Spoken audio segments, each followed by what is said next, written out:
The movie's premise is set in a crime-ridden city and explores the lives of two detectives. William, a veteran agent who is 1 week from retirement, and David, a dedicated but short-tempered rookie. On a rainy Monday morning, the detectives get called to a crime scene to investigate what appears to be a homicide case. On their arrival, they discover the victim is a middle-aged obese man who had his hands and legs tied.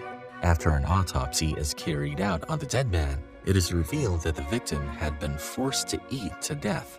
The report also shows the murderer had been quite meticulous with the act and had it drawn out for several hours. In light of these bizarre facts, an experienced William deduces the culprit may be a serial killer. The veteran detective predicts that the kill was the first of an upcoming string of many and realizes it'd be a tough case to crack. As a result, the soon-to-be retiree asks that he be reassigned to a simpler project. However, the detective's plea is denied, and he's forced to continue with the ongoing case. Later that day, William returns to the victim's house to further inspect the crime scene. There, he finds the word gluttony written on a wall behind the refrigerator. William takes a picture of the writing, after which he returns to the precinct. The following day, another homicide case is reported, thus proving William's serial killer theory. This time, the victim is a defense attorney who was bled to death in his office. This already gory scene is further intensified by the word greed spelled out in blood on the office floors. Upon further investigation, David finds that the victim's blood was also smeared on his wife's picture. After 2 concurrent murders, William puts the clues together and realizes the written words on both crime scenes are actually some of the 7 deadly sins. He deciphers the culprit would make 5 more kills, 1 for each sin, and decides to act fast to stop the murderer before that happens. At nightfall, William goes to the local library and reads all the material he can find on the deadly sins. From them, he discovers the 7 sins are named gluttony, greed, pride, lust, sloth, envy, and wrath. The veteran detective continues studying these materials all through the night as he searches for any clues that could help solve the case. The next day, William and David resume work at the precinct. After settling in, the experienced detective receives a call from David's wife, Tracy, inviting him over for dinner. William is initially surprised by her offer, but eventually agrees to come over after some cajoling. That night, William had a great time sharing dinner with the couple as the trio bonds over their similar life experiences. After dinner, William and David resume working on the unsolved case as they further analyzed all the evidence they've compiled thus far. David brings out some pictures taken from the dead attorney's crime scene and brainstorms over them with William. In one picture, they discover a scale holding a pound of flesh that was cut off from the lawyer's gut. Just like the first victim, the attorney was forced by the murderer to kill himself. However, unlike the gluttony man who was forced to eat to death, the lawyer was pressured into cutting himself. Despite carefully analyzing the case for hours, the duo draws up no leads or suspects as the murders have no connecting ties. Frustrated with their lack of progress, the detectives decide to change their approach. The duo resolves to question the victim's close family members to get a possible lead or motive behind these attacks. David recalls the blood-smeared picture of the attorney's wife and suggests they interrogate her first. William agrees to this, and together the pair heads out to meet her. The men question the bereaved wife about her husband's case and hand her some pictures that were taken from the crime scene. At first, the woman is unresponsive to their questions as she weeps over the death of her husband. However, she soon sobers up after realizing something strange in one of the pictures. The bereaved wife points at an image of a painting and reveals that the portrait was actually hung upside down. Learning this, the detectives return to the crime scene to search the painting for clues. Behind the portrait, they find some fingerprints on the wall and immediately call the forensic team to analyze them. After running the prints through their database, the detectives finally get a match, which leads them to their first suspect, Victor. A quick search through their records reveals the suspect is an ex-convict who served time for multiple offenses, including illegal drug use, assault, and armed robbery. Thanks to his criminal past, the detectives get a warrant for his arrest and head out to his apartment, accompanied by a squad of officers. The troops forcefully swarm his building, but upon entry, immediately realize Victor is not the culprit.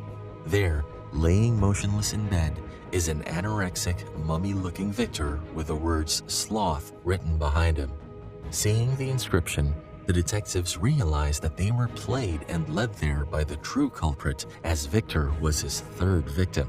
While the men inspect the scene, a curious officer approaches the body to get a closer look. However, he, alongside the others, is instantly startled as Victor frantically shakes on the bed, hence revealing he's alive.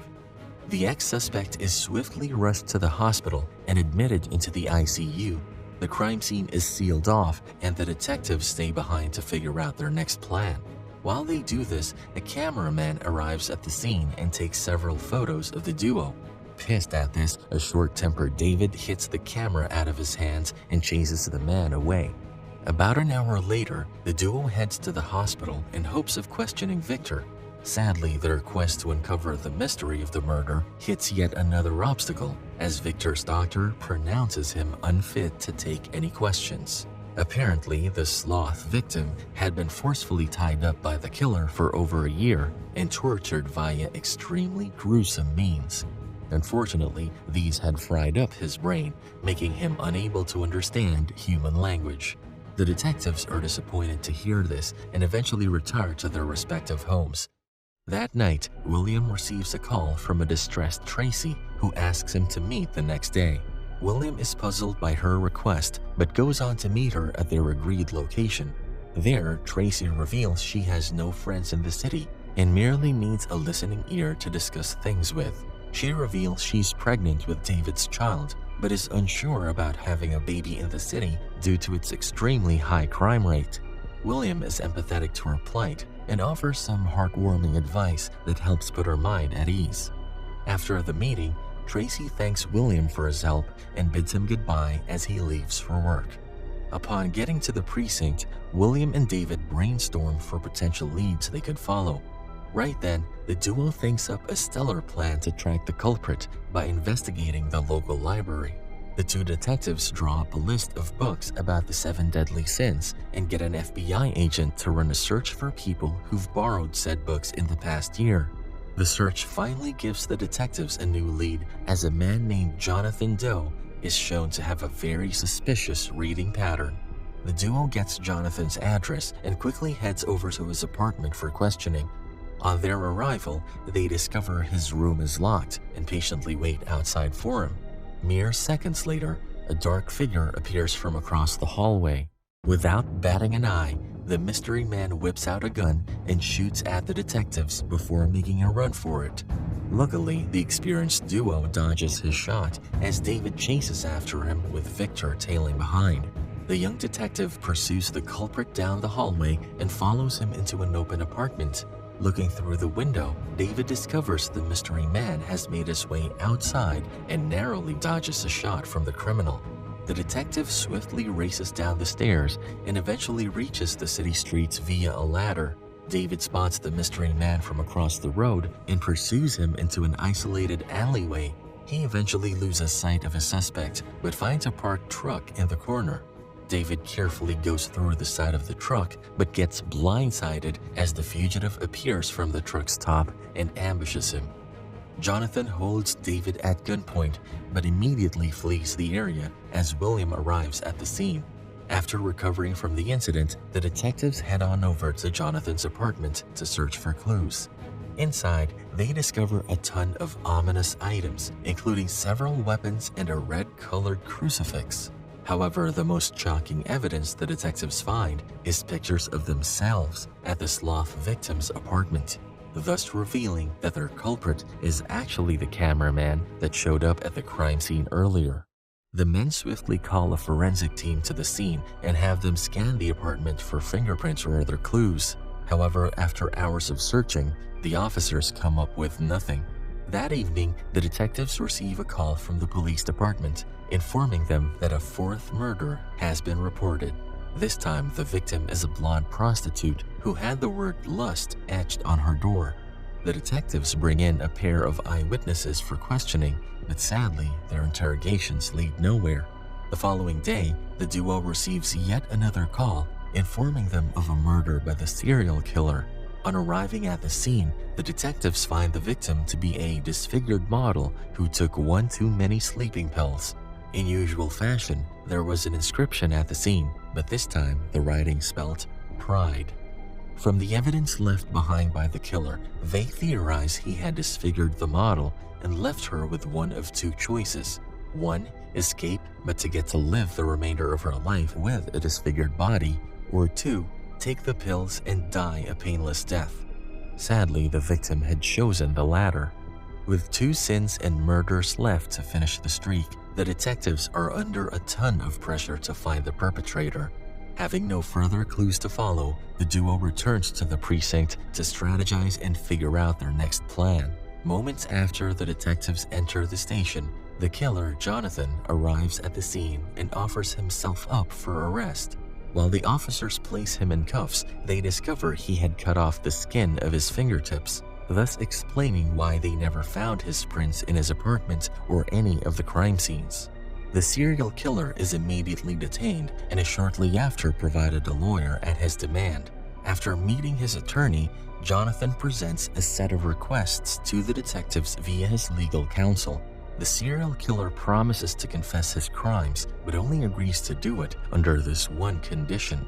The detectives must accompany him to uncover the body of his 2 last victims. Despite harboring an eerie feeling about the deal, William and David accept the offer and make arrangements to escort him to the body's secret locations. The duo connects secret mics to their bodies and fully arm themselves as they prepare to accompany the serial killer. The detectives soon lock Jonathan in a car and begin their drive while a police chopper tails them. During the ride, William and David spark up a conversation with the criminal in an attempt to figure out the rationale for his actions. Upon questioning, Jonathan reveals he doesn't see any issues with his crimes, as all his victims were sinners who were guilty of the 7 deadly sins. The criminal mastermind also hints at a main event, citing that his work is still incomplete. The detectives find this to be very strange, but continue their drive regardless. Following Jonathan's instructions, the duo drives out of the city and enters an arid land in the middle of nowhere. Minutes later, the serial killer asks the detectives to pull over and walk with them to the alleged victim's dumping ground. After taking a few steps away from the car, William spots a truck emerge from a distance, approaching them at top speed. The veteran detective leaves Jonathan with David and returns to the car, driving toward the truck to check it out. William eventually halts the car a few meters away from the approaching truck and fires a warning shot. The van immediately pulls over, with a frightened driver slowly coming out of the vehicle. Upon questioning, the driver reveals he's an innocent delivery man who was paid to dispatch a package at that location. William is initially wary of the box, suspecting it to be a bomb. However, he musters up the courage and tears open the package. On seeing the box's contents, William's face immediately drops as he's left horrified by what he sees. There, inside the parcel, is Tracy's decapitated head. Meanwhile, meters away from William, Jonathan tells David he envies his seemingly normal life and even his wife. David is stunned that the serial killer knows about Tracy's existence and questions him about it. In response, Jonathan confesses that he had killed his wife earlier that day. Naturally, David grows furious and threatens to shoot the criminal. Right then, William arrives at the scene and begs his partner not to pull the trigger. The veteran detective explains Jonathan had set this up to be the final act, with his death being the punishment for envy and David's potential arrest the punishment for wrath. Despite William's pleas, an enraged David pulls the trigger, instantly killing the mastermind on the spot. The movie ends with David's arrest, implying that Jonathan's mission had finally been completed. Can I face this? Can I make it? I feel faithless, wish I could replace this. I need changes, I want